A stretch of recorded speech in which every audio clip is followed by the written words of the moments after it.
আবারও অভিশংসন আতঙ্ক জেঁকে বসেছে ডোনাল্ড ট্রাম্পের মনে। আসন্ন মধ্যবর্তী নির্বাচনে পরাজয়ের আশঙ্কাই তাকে বিচলিত করে তুলেছে।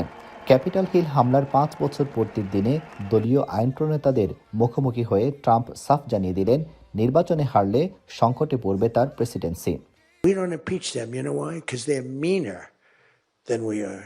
We should have impeached Joe Biden for 100 different things. They are mean and smart.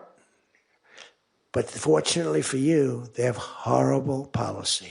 বর্তমানে 435 আসনের প্রতিনিধি পরিষদে রিপাবলিকানদের সংখ্যাগরিষ্ঠতা পেন্ডুলামের মতো দোদুল্যমান।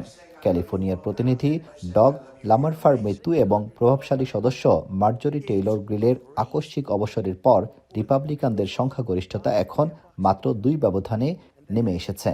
ডেমোক্রেটদের আসন সংখ্যা যেখানে 213, সেখানে নিজেদের নিয়ন্ত্রণ ধরে রাখাটা স্পিকার মাইক জনসনের জন্য অগ্নি পরীক্ষা।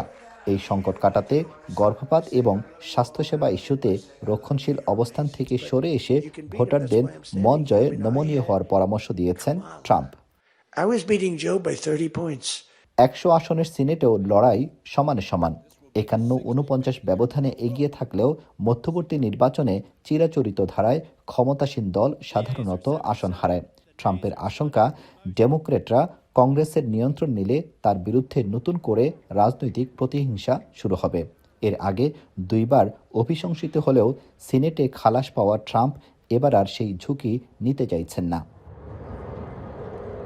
আব্দুল আহাদ, এখন, যুক্তরাষ্ট্র।